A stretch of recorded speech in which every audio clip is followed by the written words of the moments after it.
What's up, everybody? Welcome to the Action Network podcast. I'm your host, Chris Raybon, and this is your NFL Week 3 betting preview.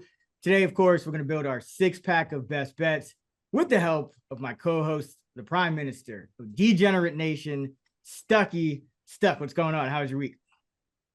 Oh, what's up, brother? It was a small winning week, but I was very disappointed because week 2 is usually my best week. So I was hoping to just have a monster week and did not. Titans, once again, for the six-pack and my card, 2 weeks in a row were the swing game for me. And I've never had bigger deja vu in my life. I mean, it was the same final score. They were covering the entire game. They had a blocked punt. Will Levis made a brain-dead decision, again, inside the 10. Then they end the game inside the 10 and don't score. I mean, absolute pain 2 weeks in a row with the same exact final score. So that one hurt, but that'll happen. You're going to have a couple games. If the bounces don't go your way, can turn a very good Sunday into an average one or an average one into a bad one. So you just hope they even out. But as always, who cares about last week? It's on to this week. Although I will note that, it was a big dog week. It was a big under week, scoring way down. But a lot of that has to do with red zone production, which is talk about variance. That, on a team by team basis, year to year, on a week by week basis, there's a lot of variance there. So teams are still getting down into the red zone. And I go back to last week, something I noted on Twitter. I said, I've never seen more turnovers inside the 10 in a week in my life. You go back to the Niners-Vikings fumble, the Levis play, the Titans not scoring at the end. I mean, there was just so many teams settling for field goals, turning it over. So you might see scoring pick back up as red zone touchdown production specifically improves, as you would expect that to normalize over the course of the season. But looking forward to getting into this week's card. Yeah, we'll start with Thursday Night Football. We got the Patriots going to East Rutherford to visit the Jets. And this is kind of one of these ugly Thursday Night Football games. Total is 38 and a half. And the Jets are favored by 6, down to 5.5. No, 6. It's up to 6.5 at a couple of spots. But what do you make of this one? The Jets, you mentioned, kind of hurt you with the Titans, but the Titans had a lot of shots to cover in that spot. What did you think about the Jets looked? And the Patriots have been playing somewhat surprisingly decently. Yeah, I mean, the Jets got outplayed. I think they were outgained. They had lower yards per play. Just had benefited from Titans' mistakes and then scored a touchdown late on a broken run, unfortunately for me and us. But it's the run defense the defensive line is not the same. And now you might be down CJ Mosley. You lost Jermaine Johnson. Reddick is still holding out. You lost Huff and Franklin Myers from last year's team. So that front seven is not the same. So can the Patriots, what do the Patriots want to do? They don't throw the ball deep at all. Just like short, easy passes, a lot of them to Hunter Henry, and then feeding Stevenson. Can they just do that and stay in this game? Their offensive line has a lot of question marks. I think every single offensive lineman is on the injury report. So will their offensive line be healthy? I don't know. I don't know who's going to be in, who's going to be out. The depth there is very questionable. If their offensive line is healthy, there's a path to success for them to just run it, control the clock. This game should be slow because the Patriots play, like a service academy team. They just run the ball, short passes. Brissett doesn't turn it over. Then you have Rodgers. The Jets are extremely slow too. You'll see the play clock almost hit 1 frequently throughout the game. And Rodgers never turns it over either. So the offensive line injuries give me a little bit of pause here, backing the Patriots against a beat up and just not as dominant Jets defensive front as we saw last season. On the other side of the ball, the Patriots defense has been pretty good, and you have, good Christian Gonzalez who can theoretically stick on Garrett Wilson. I mean, if you look at what Gonzalez has done through 2 weeks, locked up Chase week 1, locked up Metcalf last week. Metcalf did all of his damage when Gonzalez wasn't on him. Now, the wild card here is Mike Williams. When is he going to be fully ramped up, and what can he provide as that true number 2 option? You saw his snap count go up last week. So this game is really hard for me to handicap because just situationally, it's a brutal spot for both teams. Number 1, Patriots coming off of an overtime game, now hitting the road on a short week, playing on Thursday night. Historically, teams off of an overtime game on a short week, you're talking sub 25% against the spread. Also, first-time head coaches in their first Thursday night game, right? It's a different prep, unique, have not fared well historically, been pretty bad against the spread. But the Jets, they have, like I mentioned, some of those injuries on the defensive end. They're playing their third game in 11 days or 10 days. They start off the season on Monday night, Sunday, and then Thursday. That's brutal early in the season. Doesn't happen often. I think when I went back and checked on Action Labs, it's teams in that scenario over the past 25 years are like 3-7 against the spread. So it's not really a meaningful sample size, but I mean, just think about it. You went from San Fran to Tennessee, now back home to New York with 3 games in 10 days early in the season. So yeah, this is a very difficult game for me to handicap. My numbers would lean Jets here and the under a bit, but just situationally, it's very tough for both teams. So this might be a stay away. Yeah, I actually had a rare Thursday night bet last week. Ended up getting lucky with the Tua injury for that under. But this one's tough because the Patriots, I don't really know what to do with them. I've upgraded them a little bit because they're better than I thought they were. But at the same time, like you mentioned, that offensive line, it's limiting them. And I think it's gonna kind of roost at some point. But then you look at this Jet team and they're just not getting the same kind of pass rush. And it's not a great one from a betting perspective. Maybe our guy, definitely our guy Kerner will be on a prop, and he went 14-0 last week. So shout out to our guy Kerner. That's just absolutely ridiculous. Insane. If you're looking for, if you're looking for his stuff and Nick Giffen stuff, more expert picks, and you just want to connect with your fellow gamblers over here during the games, you can join the Action Network Discord channel. It's free, and Kerner's posted a lot on there, and I'm sure he's going to be even more active going forward. So be sure to check that out, the free Action Network Discord channel. All right. One last thing I'll mention that could help the Pats and the under. Bryce Behringer. Got to get my early special teams mention. He might be like one of the Patriots' 5 or 6 best players. He's one of the best punters in the league already. He was a weapon last week, almost won that game for them against Seattle. He flipped the field. So just note that in the back of your head. Patriots might have a very special punter. I mean, they need it because there's not a lot there. It fits with how they want to play. Just run, shorten the game, punt, pin the team deep, make them drive the field. Helps them shorten the game. NFL Week 3 6-pack. Let's do it. I'm up 7-5. You are up first. Where are you going?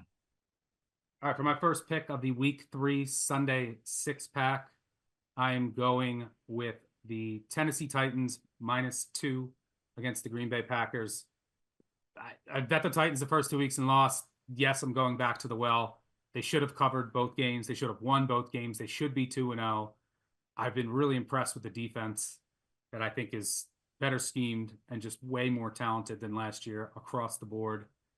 Look, if you just want some trends right off the bat, backing 0-2 teams historically against non-0-2 teams in Week 3 has been extremely profitable. Going back 25 years, you're talking about 60% against the spread Over the past 10 years, 0-2 teams against non-0-2 teams, 65% against the spread, covering by about a field goal per game. Yeah. Winless favorites against teams with at least one win, 65%. Winless home favorites against teams with at least one win, 71% against the spread. So a lot of trends back this up to, buy low, don't overreact to the Titans start. And honestly, they should be 2-0. If they just knew how to punt the ball, they'd be 2-0, most likely. Yet alone, Will Levis making just asinine, game-changing throws, pitches, whatever you want to call it. Now, the market has come down on this a bit because Jordan Love practiced today. Now, I could be way off and Jordan Love plays. Obviously, that wouldn't be ideal. I still wouldn't hate the Titans if you're laying a small price here. But I don't think Love plays. He practiced today. He still had, a sleeve on his knee. And you just paid him all that money. You already stole a win with Malik Willis. You have the Vikings in a very important divisional game up next. Packers, historically, they've been conservative with injuries. So I don't think they rush Love back here. And if he does play, I don't think he'll certainly be at 100%, but I think he doesn't play. I could be wrong. And in the past, when I've been right about backups playing, and I've been on the other side on this show, it never works out. So maybe Love plays and the Titans win.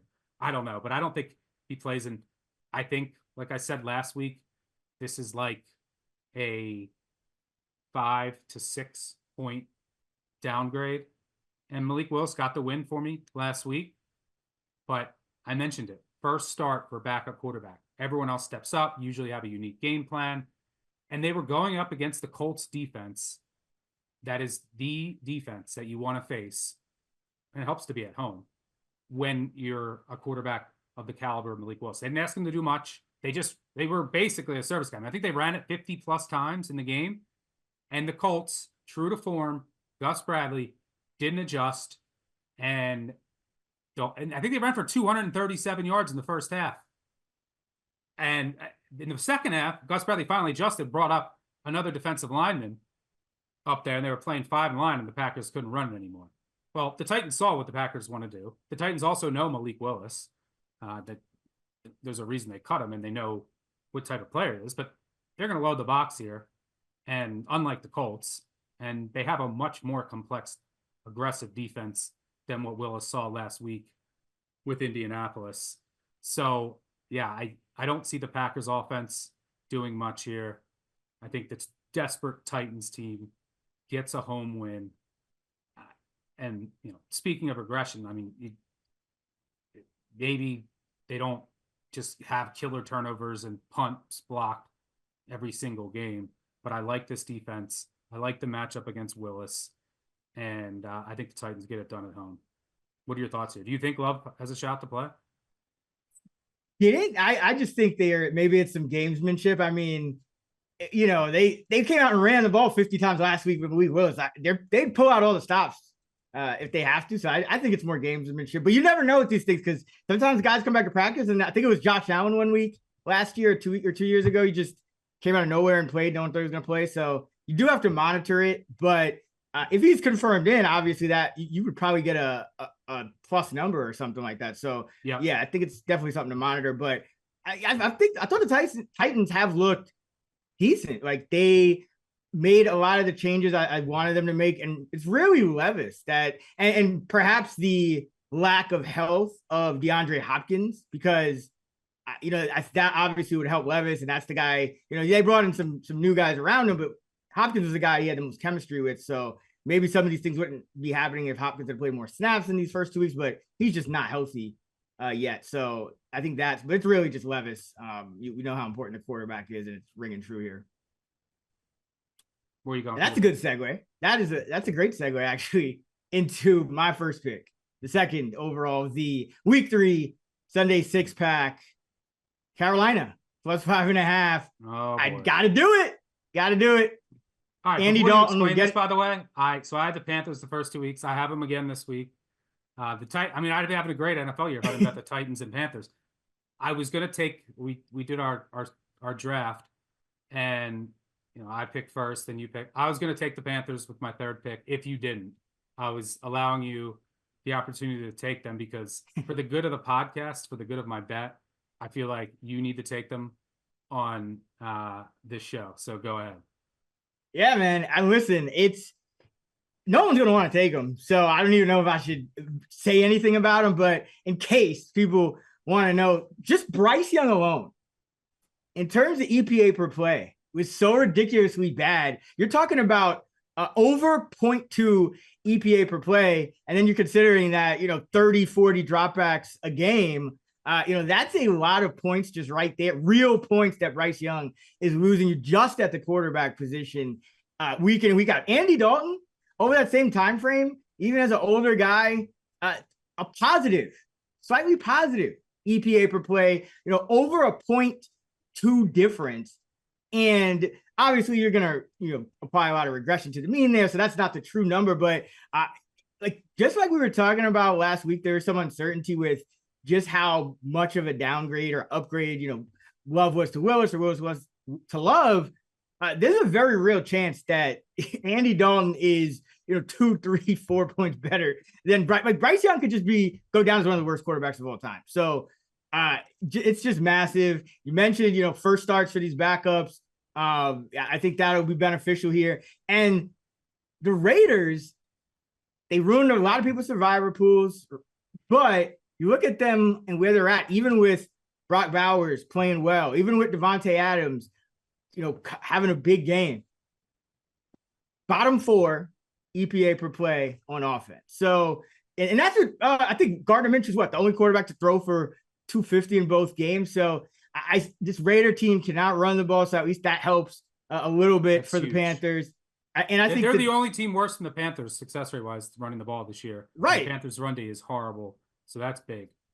Yeah. And listen, I'm not going to say a ton of great things about the Panthers because there's really nothing, but you get Young out of there and you get a competent quarterback. It helps everything. It helps the locker room. It helps the defense because the defense has just been put in really tough spots. I think the average drive start for Panthers opponents this year is like 39.1 or yard line. So just a lot of things that just getting Dalton in there solves. You have all of the trends that you kind of mentioned with these winless dogs. Week 3, 0-2 straight up, 0-2 against the spread, 62% over the last 20 years. There's just numerous, just 0-2 straight up dogs, well over 60%. There's just numerous of these trends. I don't think the Panthers go 0-17 against the spread. And this Raider team, this is, bottom 4 in offensive EPA, which is right there with the Panthers. And we know that's the most important kind of aspect of football. So you're talking about them being favored by, more than over almost 2 field goals, just off this upset win over the Ravens, where there was a lot of lucky stuff going on. And the Ravens, I mean, better than anyone. They just do that sometimes. And it's so frustrating. It must be so frustrating for a Ravens fan. It's frustrating for me because I had them in a couple spots, but there's nothing about this Raider team that scares me in this spot, especially. And I don't think they should be anywhere close to a 5.5, 6 point favorite. So give me Carolina one more time. Let's see if we can make it work. Falling knife. Yeah, I agree with this. It can't be. I mean, look, coming into the year, I was higher than the market on Carolina, and I assumed that Bryce Young would be better in year 2 with the new offense, upgraded weapon, and the offensive line has been much better. Their pass protection's been much better. That's what's so frustrating. The weapons are better. And Young, Young 1 of 20 on third downs, half of those misses and incompletions are due to just pure inaccuracy. Guys open. Yes. It was like Hackenberg out there, man. It was bad. He has no, he has no confidence at all. The Adam Thielen's blowing up on the sideline. It's bad. And they needed to make this change. I mean, I agree. It might be like a 3-point upgrade maybe even more. I mean, Young was basically unplayable. He had no confidence. He was making awful throws. He couldn't read defenses. So now I think, you get everyone else juiced up. Dalton can at least provide competent quarterback play. I mean, when was the last time that we saw Dalton start a game was last year against Seattle. Yep. And he threw for 360 in that game. I mean, Bryce Young, it will take him 10 games to get to that. I mean, this is a guy with a adjusted net yards per attempt of about 1. Last year, his QBR was around 34. Only Zach Wilson was barely worse. This year is 9. I mean, it's unbelievable how bad he's been. So, yeah, I mean, the Panthers defense still has issues. Bad. But the Raiders can't run. They can't stop the run, and the Raiders can't run it. So that helps a ton. So, and it's just a bad spot for the Raiders. They letdown game. Yeah, they upset Baltimore. They have to come back across country. Now you're talking about Minshew as a favorite. I mean, they should not have won that game against Baltimore. I mean, they were outgained, outplayed, down by double digits late. They did nothing in the first half, and then Devontae Adams and Brock Bowers just went nuts late. But there was horrendous penalties called on the Ravens, nothing on the Raiders. There was like a pass interference in the end zone, a huge holding call that wasn't a hold on the Ravens, and then Baltimore just shanked a punt, a fluke pick late. That was a very lucky win. I think Ravens had a 95% post-game win expectancy in that game. So, yeah, it's not a great spot. You get a desperate Panthers team that should have more life now with Young not in there, and you just have a quarterback who's not completely incompetent. So this might actually reflect the best on Canales himself, because Frank Reich just played this dude last year for and then after he left, they're like, oh, we're doubling down. And Canales was even brought in to fix Bryce Young. He had that reputation. I even bought into it mistakenly, it appears. But the bottom line is, 2 games in, he saw what we all saw and said, you know what? That's it. That's enough. And that's a positive thing. That's the first positive step I think you can take there. So I am intrigued to see. I don't think that would be the only thing that looks different. We talk about this all the time. It's almost like they changed coaches, but I think that bodes well. That he was able to, make that decision that quickly. Yep. All right, for my second pick and the third overall, the Week 3 Sunday 6-pack, I'm going with the Miami Dolphins plus 4.5. Yes, we started off with Will Levis, Andy Dalton, and now Skylar Thompson. I think this is a great spot for Miami. Desperate team off that bad loss. It was one of the worst game plans I've ever seen from Mike McDaniel. I don't know why they weren't throwing over the middle of the field. I don't know. I mean, it was perplexing, to say the least. I expect him to be better here, but you have extended rest, which helps when you're making a quarterback change. Skylar Thompson does at least have previous experience. I'm not the biggest Tua guy, so I don't think the drop-off is as big as the market does. But again, it's a game where you get everyone else stepping up, because it's a huge game. You lost your quarterback. Backup QB theory in first game. And the Seahawks are coming off an overtime win coming across the country, and as a favorite, and teams have not fared well historically in that spot off of an overtime game. And look, the Seahawks, I was high on them coming into the year. You're asking them to win by decent margin now. Kenneth Walker, I don't think is going to play. That's huge, because the run game just isn't there without him. And this is a Seahawks team that has played Bo Nix in his first ever start on the road, and the Patriots. So even with Skylar Thompson, this is a big upgrade in terms of the offensive firepower that you're going to face. I also expect the Dolphins defense to continue to get better as the season goes on. I actually like their secondary, which is the most important factor here against the Seahawks, who I don't think are going to be able to run it consistently without Walker. So, and I think they can employ some of the things defensively that give Geno some issues. So I think it's a good spot to back the Dolphins as a dog here. What are your thoughts? I worry a little bit about Skylar. He's not good. Like, I mean, he hasn't been good, even with Tyreek and Waddle. But I do think if you're gonna fade the Seahawks, you want to do it with a team that at least has receivers because their cornerbacks have been playing really well.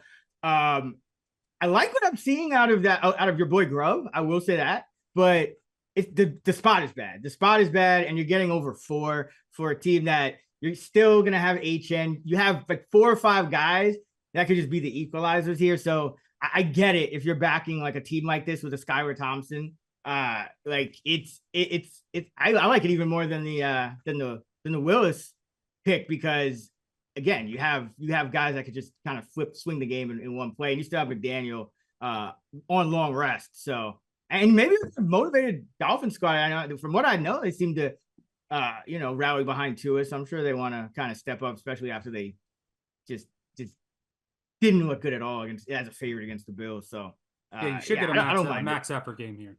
Yeah, it should be. All right. I mean, we're gonna stay ugly because for my the 4th overall of the week 3 Sunday 6-pack, I am going with the Denver Broncos +6. Oh God, at Tampa Bay, it's ugly. Skylar Thompson, Nix, Levis, and Dalton. Dalton's the best quarterback so far. Yeah, and on the worst might be the worst team of all time. But so first of all, this slate is it's a little bit of a weird slate, right? Because I mean, we do this anyway, but I feel like these are just kind of sticking out to me as like the only picks I want to make. But this is just a fade of Tampa Bay, and hopefully you get more modest improvement from Nix, who can't really get any worse. He has no touchdown passes. Huh? I mean, I hope. Sure about that? But he has no touchdowns, 4 picks, a few turnovers in the red zone. Somehow, despite all of that, the Broncos have still been within a possession in both of their games, even covered one, that first one against Seattle. And this is the number 1 matchup by far in our luck rankings. As far as I remember, just going back over a few seasons, this is a luck differential of 30 and a luck gap of over 100%. And these are just, when these things trigger, so a differential of 28 or more, these things have gone up 53 and 29 against the spread, 65%. Road teams have been even better.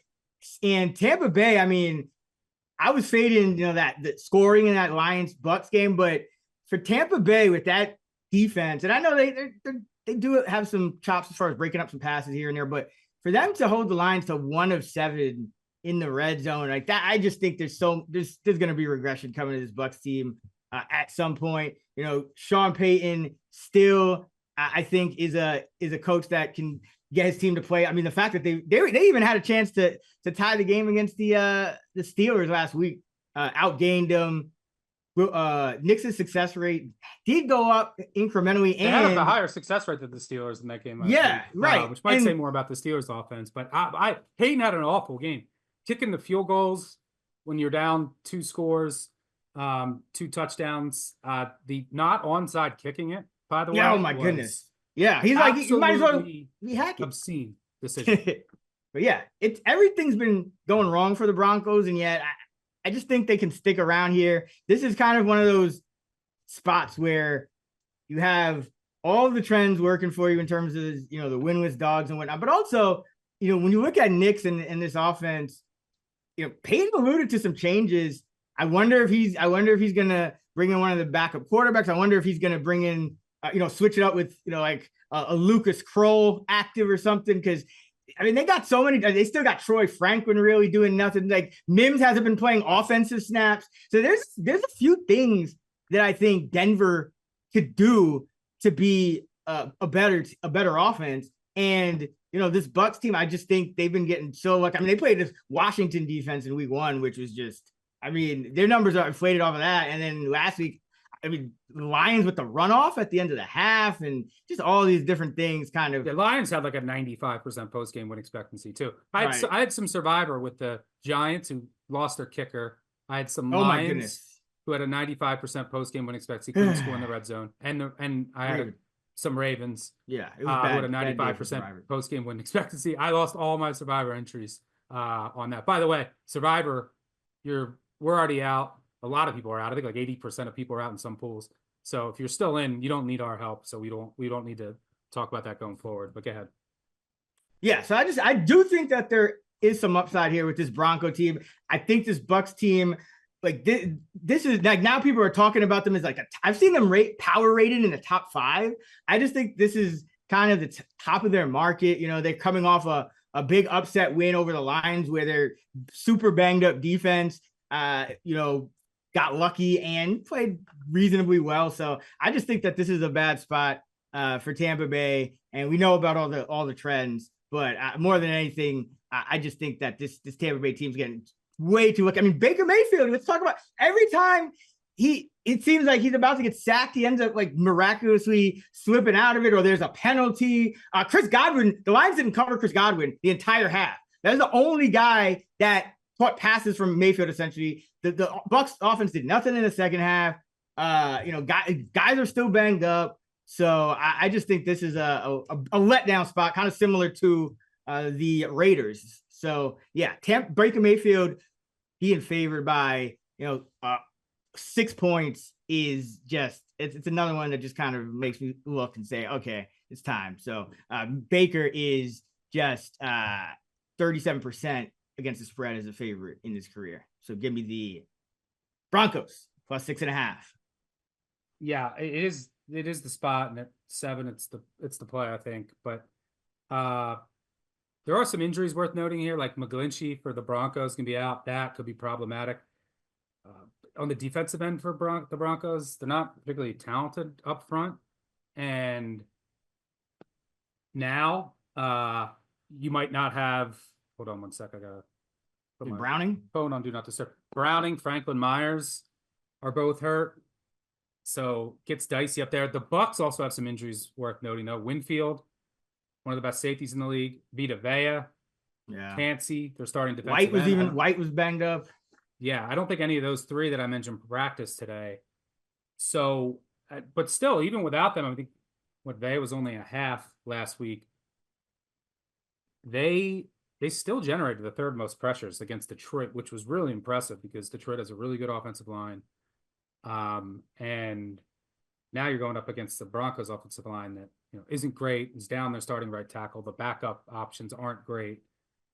And so I just worry about Knicks. Like the one thing that I will say in favor of the Broncos here is that they went on the road to Seattle in the Bro Knicks' first ever start. Like that was never going to go well. And then they played the Steelers defense. So now you get a break against the Bucks. Can you get the run game going? Right? You couldn't do it in the first 2 games. There's an opportunity, especially the Bucks are shorthanded. I mean, even like Diaby's banged up. That the Bucks are shorthanded on the defensive line. If you can get that run game going, that's when Knicks can have success. Because you can just play action, give them some short passes, and then try to ugly this game up. But if you can't get the run game going, and Bowles is going to send that pressure, Knicks, it just could be lost. But I agree with the spot here. For my 3rd pick and the 5th overall of the Week 3 Sunday 6-pack, I'm going with the Atlanta Falcons plus 3.5 against the Kansas City Chiefs. Finally back the quarterback who has some chops in Kirk Cousins. This isn't the best spot, right? Monday night win, emotional win, come back on a short week to play the Chiefs. But when in doubt, fade the Chiefs as a favorite of more than a field goal. Mahomes in his career, 38, 43-2 against the spread as a favorite of more than a field goal, 24, 8-1 against the spread as a favorite of 3 or less or as an underdog. And the Chiefs have issues. If you watch their games, you can tell there's still no explosiveness in the passing attack. Hollywood Brown, is he going to be out? He's out for the year, I think, maybe. Yeah. They're using Rashee Rice more downfield, though. I will say that he's looked a lot better. It's basically Rice. Worthy, I don't think is really ready yet. It's sort of a similar game plan to last week for the Falcons, right? You have one good corner, although Edwards is playing well so far. You have one really good corner in Terrell. You just have to worry about Rice. Last week, you just had to, you had A.J. Brown out, so you just had to worry about Devontae Smith. The Chiefs also still have issues at tackle. Kingsley, the rookie, was a mess, got benched. And and now you don't have Pacheco. Like, Carson Steele runs hard, but he's not Pacheco. And I like how this Falcons defense has looked so far this season. Just adding Justin Simmons on the back end with Bates, adding Matthew Judon up front were just huge additions that raised the floor of this defense. And then on the offensive side of the ball, where do and I think the Falcons numbers and power rating, if you just go based off of their performance, is being weighed down by that week 1 game where I don't know what they were doing offensively. They just had Cousins in pistol running it or in shotgun throwing. It was the most predictable game plan I've ever seen. They no play action, didn't have him under center. And it was his first game back, right? Like, he didn't play in the preseason. You always expect production to be way down in that scenario. Started slow week 2, but then you finally started to see him get going as that game went on. And they weren't predictable anymore. They were using more play action. They had him under center. And what are they going to do in this game? Because they have a really good offensive line. They're going to lean on Bijan Robinson and some Algier. Because you know what's not fixed? The Chiefs' run defense. They are 31st in EPA per rush allowed, 32nd in rush success rate, 58%. I think the only other team over 50 is that MASH unit in Los Angeles with the Rams. So the run D is still really bad. So lean on Robinson, sort of like last week. The Falcons were just doing whatever they wanted on the ground. That sets up the play action. That sets up the easy passes for Cousins, who I think started to feel more comfortable as that game went on, actually started to throw the ball downfield. It seemed like he was afraid to do that in the first 2 games. Now, Spags will blitz more and test Cousins more than Fangio did last week. I don't think he was aggressive enough, but the Falcons do have a really good offensive line. The Chiefs don't have a TJ Watt off the edge who basically ruined that game, but that was more about the game plan and Cousins just being rusty, lost, and not put in the right position. So, yeah, the Chiefs really could be 0-2. Won the first game by a toe, possibly, and they got outplayed by the Bengals last week, no matter what metric you look at. They had a scoop and score late. Bengals don't, they miss an extra point. There's a 4th and 16 pass interference call on a 7th round rookie on an uncatchable ball. It's probably the right call, but if we're going on the right call by the letter of the law, not to still be bitter, but the pick that Lamar threw into triple coverage last year in the AFC Championship game, I mean, it was the same exact play that the Chiefs did. But that you don't call it there. You threw in the triple coverage. So, but anyway, I mean, the Chiefs extremely lucky to be 2-0, and they barely won both games. They could easily be 0-2. So, yeah, I think Falcons lean on the ground game here. You're catching over a field goal. The Chiefs just play with their food in these spots. It's just what they do. I mean, if I had to say what the most likely outcome in this game is, Chiefs win by a field goal. So give me the Falcons. I think they ride that wave and momentum into this week in prime time. It's not the best spot, short week off that emotional win. There's some trends that go against the Falcons here. They're pulling off an upset as an underdog on a short week back home as a dog. But I like anything over a field goal here. And we got to get some offense that has a pulse. So we're going with the Atlanta Falcons. I'm going to go with the other side of that situation. And for my third and final. Wait, do you agree? Do you agree? Yes or no first? Yeah. It's always the play. I'm going to have I'm going to have a write-up on that. So look out for that. But I do agree. I think the only thing I'm concerned about with the Falcons is really this is a whole new regime, new system, new quarterback. But I like that they were giving the ball a lot to Robinson in the first game, and then they said, okay, we're going to have to get Algier more involved. They just seem to be doing things more practically after, it's coming into the year. Everything was we were worried, like, all right, is the front office on the same page? What's going on with this Penix pick? But everything's kind of coming together. So, the only thing you can't have it in week 3 is just you'd wish you'd see more sample size of it. But I think they're headed in the right direction. But I'm going to go with my third pick, and I'm for the 6th overall of the week 3 6-pack. And I'm going to roll with the Philadelphia Eagles plus 2.5 at the Saints here. And I just think this is complete overreaction to let's be honest, the last second just meltdown, kind of similar to the Ravens. The defense just forgot to show up. There were 2 straight passes to Mooney of 20 plus after he's quiet the whole game. But the Eagles were -3 on the road against the Saints. And, the Saints, you can upgrade the Saints. It's hard to know exactly how much too, because they've been so efficient. They've only needed a few plays to do damage. Shaheed's catching long bombs. Derek Carr really hasn't had a true drop back game yet. He's been mostly play action, which is completely different. So there's a lot of unknowns still about the Saints. Obviously, they need to be upgraded. Their line is playing better, but this Eagle team, like, the line moved even more after they blow the lead. So it's just, to me, this like a 5.5 point swing is too much, even with accounting for AJ Brown out, accounting for the upgrade for the Saints, and accounting for the Eagles, being on short rest. I still think that this Eagles team, they have, the one thing that the Saints played 2 teams so far that really couldn't run the ball. You started against Carolina, and then you played Dallas, and their running game. I mean, I think Deuce Vaughn had like 5 or 6 carries in the first half, and Dak missed a bunch of stuff. It was one of those kind of like that egg they laid in week 2. I think it was against Arizona last year. So it's really hard to kind of gauge just how much improved the Saints are. And this is a classic overreaction week. The Eagles are being talked about as a number 1 seed, potentially, Super Bowl, NFC representative, and they blow this lead to Kirk Cousins and the Falcons after. And by the way, if Saquon Barkley that just catches that pass, we're not even talking about this right now. Two tush pushes, easy for me to say. They win that game too.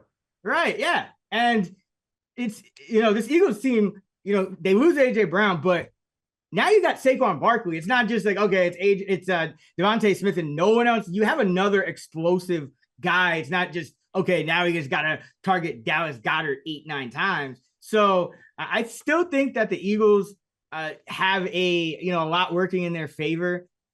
Yes, the defense is a problem. You and I both thought it would take some time. So even though it is a short week, it's still 6 days later, and they did play fairly okay for most of that game. They're in position to win. That's all you can ask for. So I just think this is a big overreaction here to the Saints, who played this Panther team, which is just really hard to gauge, and then are hitting a bunch of explosives, which we know is always going to kind of skew things. As it's great because I love Rashid Shaheed, but that's always going to kind of skew matters. And Alvin Kamara had a big run, and it's just a lot. There's a lot of noise, I think, in the Saints. So this may very well be the top of their market, with them flipping 6 points in a few hours against a team that was thought to be one of the top contenders in the NFC. So give me the Eagles plus 2.5. Maybe it'll get to 3. I think I have seen it actually juiced up 3, but yeah, I'm hoping it does, because it just seems like everyone's kind of piling on the Eagles right now.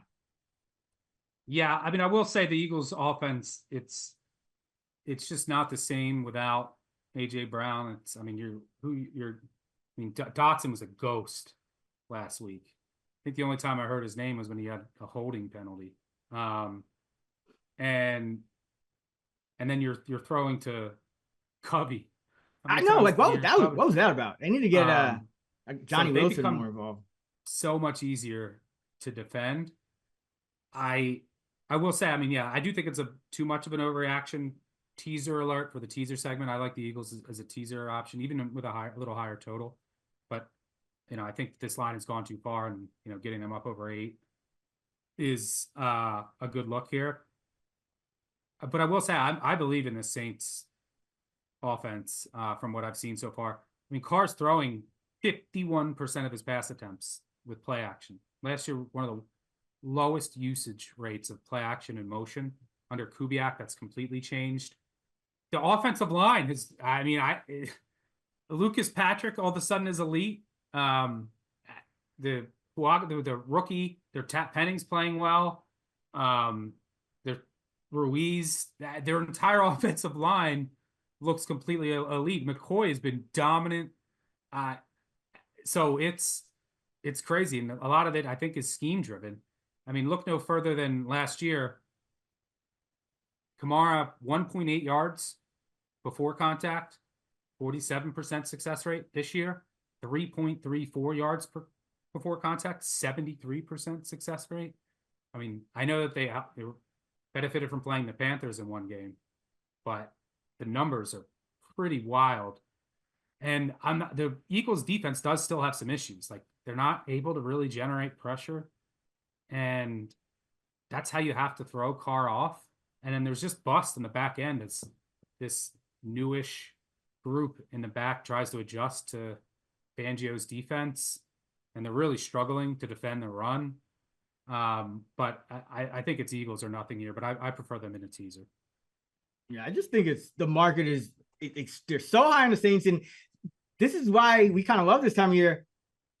We haven't seen the Saints even trailing in a game yet. Like, if the Eagles get the ball first, go down and get in on a tush push, it could be, you can see how new Saints offense. Like, it's just, there's so many unknowns that I think with this line move is just that, you need like 4, 5, 6 games of that, like to get that kind of move. And you're getting there in a few hours. I just think it's too much. And that usually only happens in, week 2, week 3. So yeah, give me the Eagles. All right, let's see what we got here. So quarterbacks starts pretty ugly. It's a little better. So you got Will Levis and the Titans -2, Skyler and the Dolphins, and Kirk Cousins. Not bad. I got Andy Dalton, Bo Nix, and Jalen Hurts. So we got 2 redeeming quarterbacks, 4 really shaky ones that hopefully are less shaky, at least for 1 week. That's going to do it for our NFL Week 3 Sunday 6-pack. This week's coach's pep talk. An actual pep talk from an actual coach.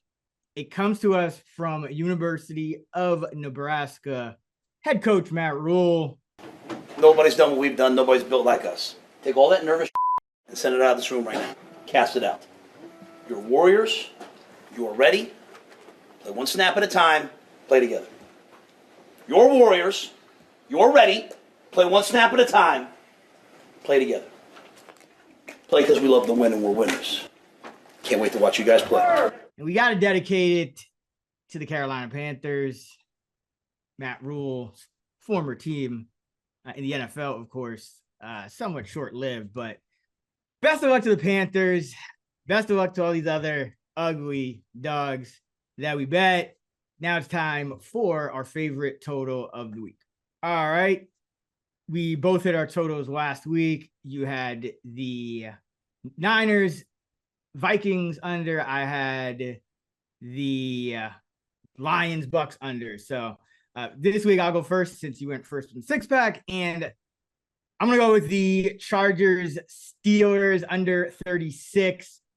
This is just a situation where the Steelers want to run the ball, and that's going to be the case as long as they have Justin Fields, and probably even if they have Wilson at some point at quarterback. You have Arthur Smith there, was one of the most run-heavy coordinators with Atlanta as well, and then you have the difference between this and Atlanta is he has this run game and this really good defense, and then you're dealing with potential injury to Justin Herbert. So the Chargers want to do the same thing.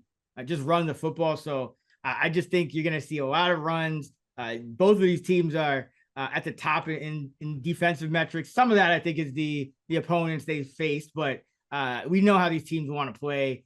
There's a lot of still, I think, variance with totals because if you just kind of model it out with the kickoffs, you would expect an increase. But then there's been some other things happening, just kind of some wide receiver injuries, some bad quarterback plays, a lot of rookies playing, just different things that have happened that have also kind of brought down totals and passing numbers. So there's a lot of numbers that I really kind of don't feel great about on the totals market. But this Charger Pittsburgh one, given the quarterbacks, given the schemes, and given the defenses, and I think the Chargers are improved on defense, regardless of facing the Raiders and Panthers. So yeah, give me Chargers Steelers under 36. I'll have more than this game in a bit. I'm going to go with the Browns Giants under You can find a 39 out there. It doesn't matter for this. So we'll say under 38.5. I just think that when you look at this game, I'm still not sold on Deshaun Watson. He was a little better last week. Good on the first scripted drive. Browns did some more things with like extra offensive linemen, and we're playing a undermanned Jags defense. Now the Giants defense is not good, especially in the back end, but this is an okay matchup for them outdoors. Browns still have tackle issues, can't run the ball. And I think even wasn't Jones didn't practice today. Let me double check that.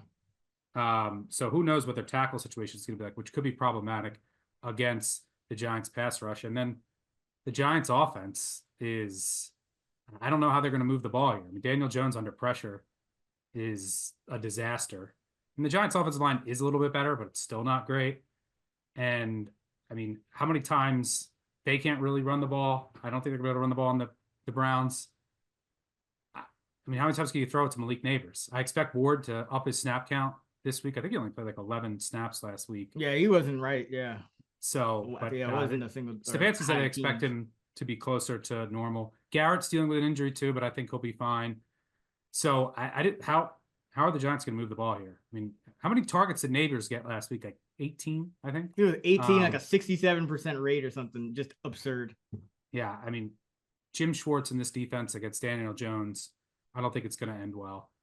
This should be a super low scoring game. So, yeah, give me the Giants, Browns under. Maybe we get some wind to help it out too. Although the only thing I don't like about this game, there could be increased passing rates, just based on each team's rushing attack, and might be a little faster paced, but I just don't see their offense having much success. Yeah, I'll have more on this game, so we can go to our teaser, and then we'll go, and then we'll keep going to the money line parlay and all that stuff. But Giants Browns under 38.5. I agree with you on Watson. I just don't think he's right, and still just missing a lot of pieces. And it's every week you see it's like we're grasping at straws here. We're like, oh, he looked a tiny bit better because he barely scored a touchdown on the opening drive and then did nothing for the next 3 quarters. It's like, oh, okay, but it's not great. It's not great for Deshaun. And now Cooper's not even. Now you're having to worry about Cooper a little too. There's no chemistry there, it seems. Yeah, and that was Flacco. Even Njoku was Flacco. He doesn't matter because he's out. But I was lucky to kind of get in the Browns on the right time last week, and Jaguars have their own issues. But I want to jump right back off because I was not sold on that performance at all. But Chargers Steelers for me under 36.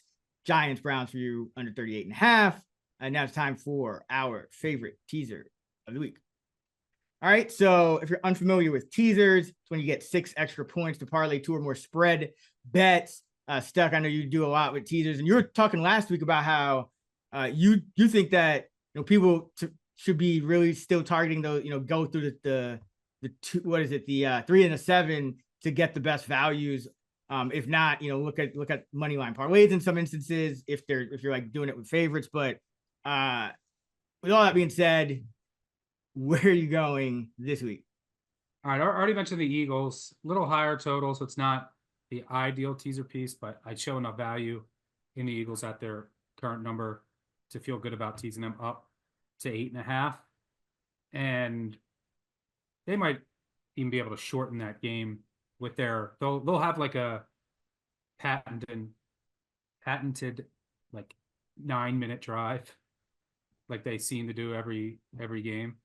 And the obvious one here is the Chargers, teasing them up from 1.5 to 7.5 in a game with a total sitting at 36.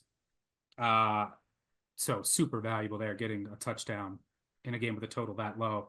2 physical teams, you just talked about the under, should be a war. I mean, the Steelers, what are they trying to do? They just want to run the ball. They're first in rush attempts, using a ton of 2 tight end sets, but they're not doing it well. I mean, they're 28th in yards per carry, 28th in yards before contact, 28th in EPA per rush.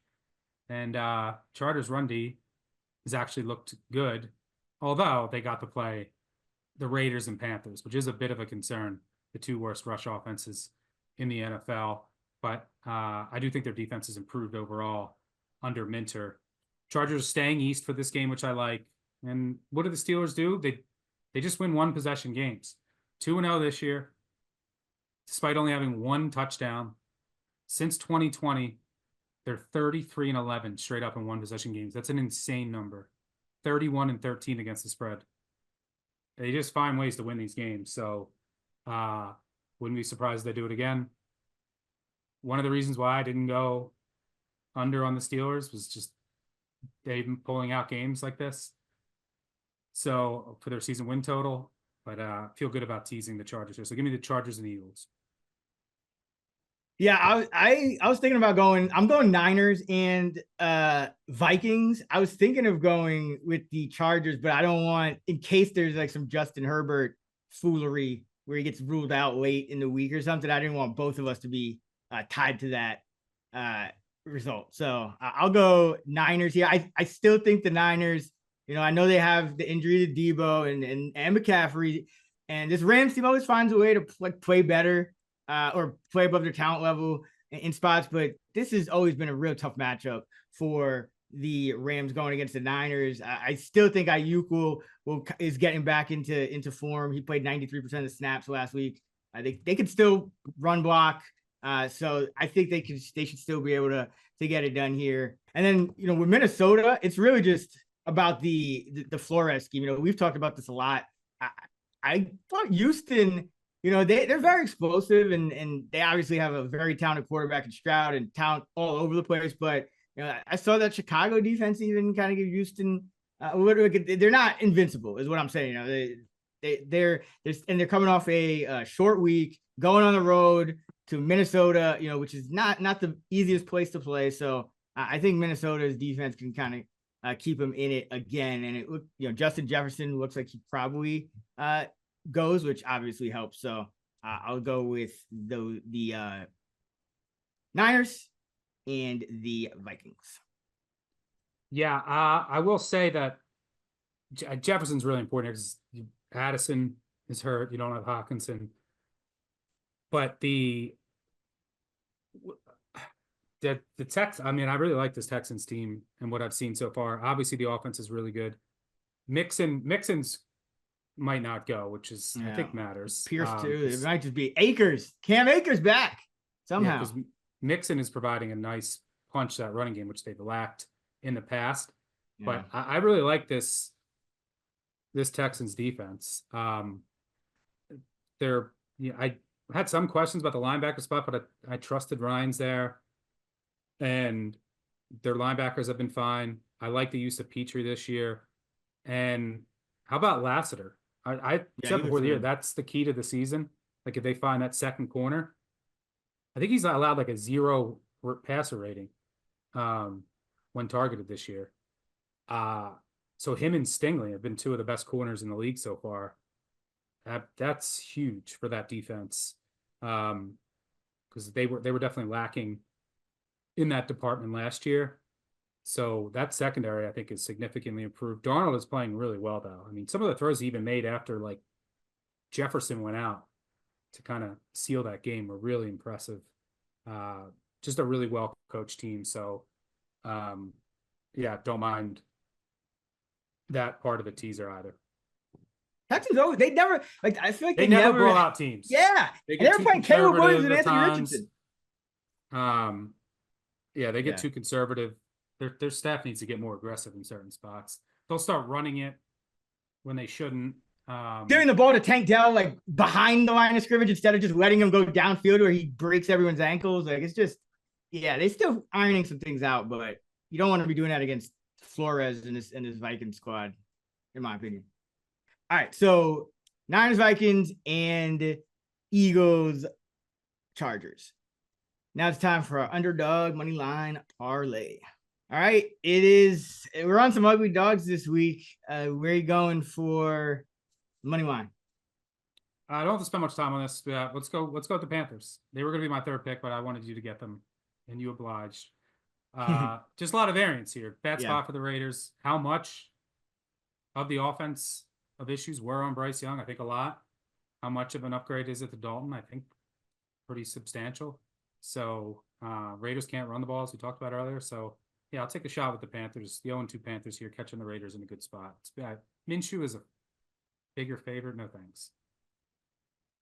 I'm going to actually roll with a little bit of a contrarian pick and go with the G-Men. And the reason being is, everyone's kind of piling on Daniel Jones and whatnot, but, the more he targets Neighbors, I think the better it is. And I just don't see enough from Deshaun Watson and this banged up offense to where there could be some first of all, I don't know what if his shoulder is truly fully healthy. He just doesn't seem to have that same downfield component. Or even look for it. He's not on the same page with his most important receiver. He's got issues all over the line. They're just kind of forcing him into this spread look. The first game when Njoku got hurt, they didn't even have like 3 tight ends active. I just think there's a lot of situations where if the Browns, even with like they're as good as their defense is, they still have to play like relatively clean games. Like if they turn the ball over to, like in their own territory, give the Giants something cheap, I think you could see the Giants sneak out of here with a win. You always got to do it. The Giants would always do it on the road. They would never do it at home because they just don't win games at home. But on the road, Daniel Jones has about a 35 to 15 TD int ratio compared to like negative at home. So this wouldn't surprise me if this is the game the Giants find a way to win and then go on like another 8-game losing streak. So I'm just not fully convinced on the Browns. I'm only interested in them, I think, when they're a dog, because then that defense gives you some outs. But we got a nice dog price in a game with a super low total. So it's I can see this one. I'm just not sold on the Browns yet, especially in this form where they're just very banged up. So if you parlay these two together, Carolina at plus 200, the Giants at plus 280. This would actually be a plus 1040 parlay. So if we hit this one, it would be fun. So good luck to the Panthers. Good luck to the G-Men. Ugly games, but this is what we do. Now it's time for best of the rest, the games we did not discuss in any other segment. All right, first up, we got the Chicago Bears on a short week as well after that loss to Houston, where they had opportunities, in that game, but Caleb Williams and the Texans also favored at the 1. Yeah. But it's I don't know. What do you think about this one? Where on one hand you have Caleb Williams obviously still kind of feeling things out, very inefficient, but on the other side you have Anthony Richardson, who's just been kind of up and down, a lot of turnover-worthy plays, and this Colts team the offense at times, they don't always have the right pacing with Taylor and getting him involved. It's just been a weird year for Indianapolis thus far. Getting round on 50 times. So, any thoughts on this one? Is this Caleb's second win as a dog? Yeah, I mean, I guess the Bears somehow are 2-0 against the spread against the closing number, which is insane. Yep. Caleb Williams still has time to develop. He's not quite there yet. He can't handle pressure, and the Bears' offensive line is a mess right now. I haven't liked the play calling either. In the locker room, there's been some rumblings about like a couple of the guys were like, "Hey, we're just running the plays that are called," like hinting that the play calling hasn't been great. They allowed 36 pressures to the Texans last week. That's insane. And Caleb just doesn't have a great feel in the pocket yet. He's holding onto the ball too long in certain times. He's getting rid of it overall quickly. These short passes. I think they really need Keenan Allen, like as that security blanket possession receiver. So I'm not sure if he's going to go this week. Will the Colts blitz? They've actually been blitzing a little more this year. I'm happy to see. Gus Bradley in his post-game interview said, they were talking about the defense last week. He said, I might have been too cute with my defense. What does that mean? You have the least cute defense in the league. They're just running cover 3 and mixing some cover 2, passive, static defense, just like you always have. I don't understand that. But, I mean, the Colts defense has been really bad against the run, which was a strength in the past. but they have injuries up front. DeForest Buckner out. You already Latu is questionable. You already had Ebicom on IR. So, they're not fully healthy up front.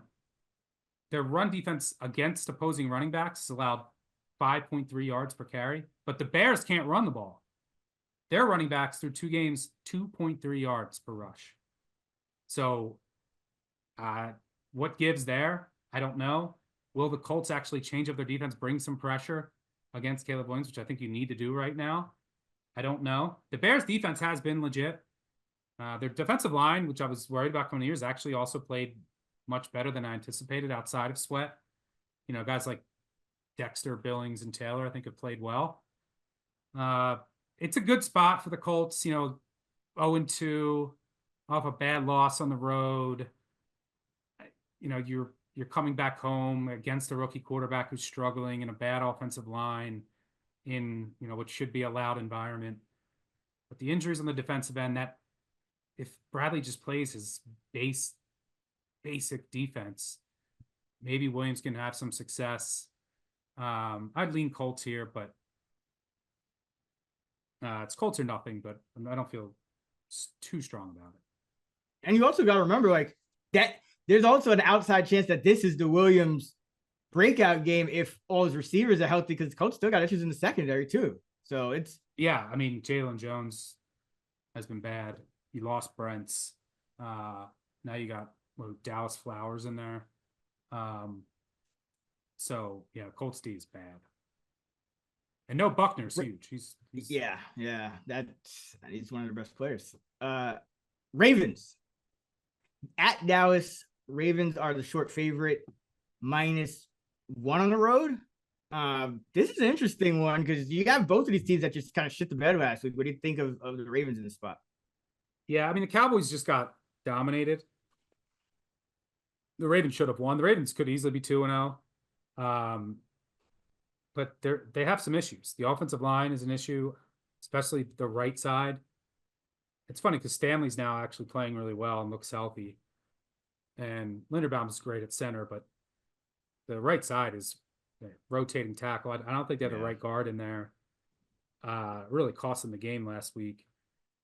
Their secondary is not playing well. I think they really need Nate Wiggins back. I don't know if he's going to play this week after getting in a car accident. He was out last week, but I think you need Humphrey more on the inside. They're running just a ton of big nickel. They are making some good adjustments. I said last week, they got to not play Harrison. They got to play Simpson more. They did that last week, but Eddie Jackson's washed. You can't have him in there. So I think you need Humphrey more in the nickel, Hamilton at safety. They're still trying to figure out how best to use Hamilton with this new secondary group. The defensive line, so our question was actually playing really well. And they've been the best run defense in the NFL so far this season. But they've allowed a 76% completion rate through 2 games. The looks, the disguise isn't at the same level as it was with McDonald, and the complexity, also the adjustments, where was a robber scheme? The Raiders couldn't run the ball. They run up 20 yards? Couldn't run the ball last week, and they were just throwing to Bowers and spamming Adams. Make some adjustments. So I'm worried about Orr. That defensive staff I talked about before lost a ton of talent. Now, I'm not completely writing off Orr. If you recall, do you remember when, I think it was 2 years ago, the Ravens blew a 21, 28-point lead against the Dolphins in week 2? Do you remember that game? Everyone was on McDonald, right? Yeah, and everyone was McDonald's got to go. No adjustments. How do you let this happen?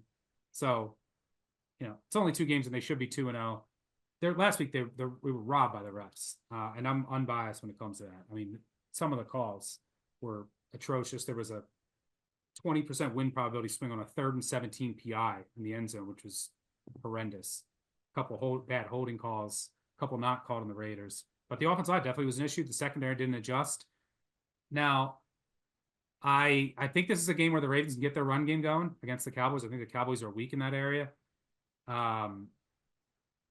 Lamar we talk about a lot. He's been dominant against the NFC, 20-1.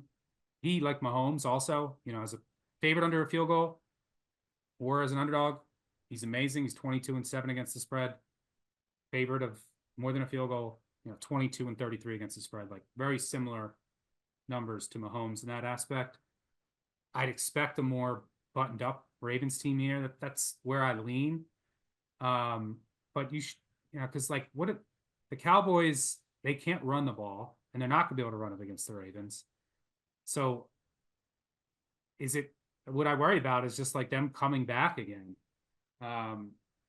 Like the Ravens have blown, I think, 11 double-digit leads in the second half of the past 5 years. It's just unacceptable. But like they're gonna spam Lamb like the Raiders spammed Devontae.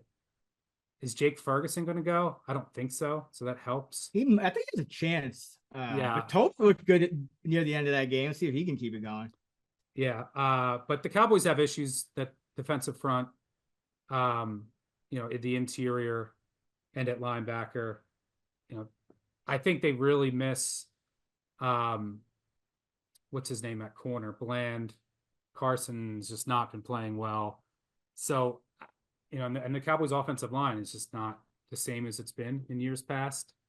So I would lean Ravens here, but I do have my concerns. I think you'll get two really focused efforts from both teams after last week. I do worry about this is shocking to say, but the Ravens special teams is now almost a weakness. No one can miss a 50-yarder except Tucker. I mean, just Father Time. Fairbairn and Aubrey, yeah, they've been going ham. Yeah, and Tucker's 1 of 7. His last 50-plus field goal attempts. I mean, Aubrey seems like he can make them from 70 whenever he wants. So that could be big. The Ravens punting situation, Jordan Stout continues to be extremely inconsistent. He contributed to that meltdown last week. Oh my God, yeah, that shank. He had a shanked punt at the end of the game. So advantage special teams to the Cowboys. Usually it's like that's one of the things that I can bank on with the Ravens is like hidden points. That's not the case in this matchup, but I lean Baltimore to bounce back here and get their first win on the road. But it's the line is close to right. Yeah, I have it as like a true pick 'em because I think I would like Baltimore a lot more if Dallas also wasn't coming off just a horrible loss where, let's be honest, even when they got down early, they missed a ton of opportunities. They could have just gotten into a shootout with New Orleans and Dak was missing throws and doing like it was bad. So I think I do think you get a focused effort, which now you got to worry about, okay, well, if the Cowboys come out strong or, are the Ravens even able to get into their run scripts and then you also got to come back. So yeah, this is a stay away for me. We talk about the Cowboys are such good front runners, and yeah, I just don't see them getting up big in this game and being able to play that role in it. So I think the Ravens will be able to run it, and I think this is like a spam Lamar run game because you got to win it. You can't go to 0-3. So you're going to see Lamar running all over the field. Lamar over rushing prop. I mean, do we know though? Because I feel like every time we try to think about what's logical for the Ravens to do under Monken, it's like, oh yeah, we got Derrick Henry.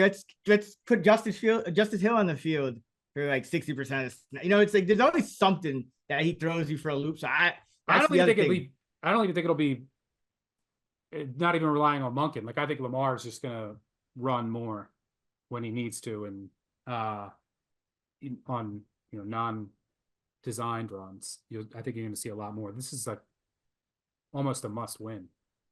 Yeah, because the Cowboys do have that win on against the Browns. So the Ravens are the desperate squad, but you'd always prefer like if the Cowboys are riding big off 2-0, then it would be a no-brainer. But yeah, a little caution just because the Ravens have been one of those teams where it's just the NFL is obviously unpredictable, but we do this for a living. I feel like the Ravens just have some of these outcomes that are just not in the projected range sometimes. You mentioned the comebacks just absurd. So let's close it out with the Lions at the Arizona Cardinals. Lions favored by 3 on the road. They obviously came in well below their expected point total, success rate, point differential, all that good stuff with the 1 for 7 in the red zone.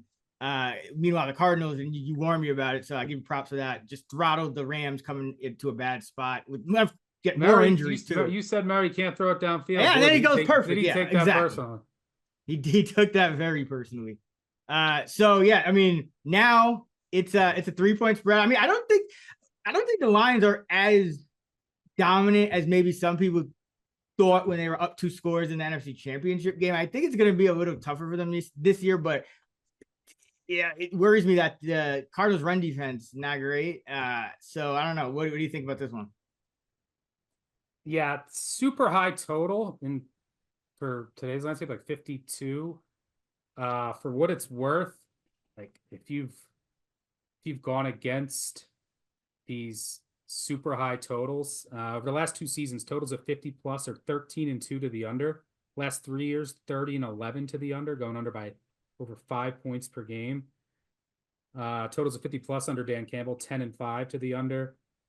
So yeah, it's just you have a couple red zone failures. It's tough to get over a number this high, but I don't know if I can bet an under. And the Lions defense still has issues on the back end. And the Cardinals defense is really bad, but something is, which probably I'd project this at 3.2. So stay away from me, but something's off with the Lions offense. Is Amon-Ra going to play this week? I think he is, but It seems like it. Something to keep. Their wide receiver depth is not great, so he's obviously critical. So I can see this being a shootout, but not really interested in going over 52. Maybe under 51 would take a look. But there's something off with the Lions offense. Like Goff just doesn't. He looks like he's regressed last year in the same offensive line and weapons. I don't think Ben Johnson has been calling particularly good games. I don't know what's going on there. It's a small sample size, so maybe you see them explode here against a bad Cardinals defense, but it just doesn't. The whole operation doesn't look right. And the Cardinals offense has been humming. So yeah, this is a tricky game. Stay away. Yeah, I think the Lions. The issue is, it's kind of like when the Chiefs were really good and then teams kind of adjusted. It's like the Lions, you kind of know what they're trying to do, and they just have really good players and a really good line to do it with. But you kind of get into these weird situations where you don't really have a outside red zone receiver, because you get in the red zone and now you want to have Gibbs and Montgomery both on the field, and then you want Laporta, and then you want St. Brown, and Williams isn't really that guy either. So you're really good at getting these like 5 to 10 yard chunks, and then you get if you don't get an explosive into the end zone, I've seen them just bogged down so many times. And Goff is not really that guy that's gonna create or extend a play and get you a touchdown in that way. He has good pieces around him, so sometimes he can do that, but it's not his forte. So yeah, I've noticed it too, and I think they probably they probably should have addressed that. But that's just kind of the way. That's one of the downsides to building what is a very good skill group and an offense in general. All right, that's gonna do it for the Action Network NFL podcast. Thank you for listening. You can hear more of me every week, but my guy Sean Kerner, straight off his 14-0 week 2, talking betting, DFS, fantasy props, all that good stuff on the Fantasy Flex podcast. And of course, Stuck is on Big Bets on Campus, talking college football. And like I mentioned earlier, check out the Get Got podcast with Beast Mode, Marshawn Lynch, wherever you get your podcast. You can find Stuck on X at Stucky2. I'm at Chris Raybon. We're at those same handles on the free award-winning Action Network app. Until next time, let's get this money.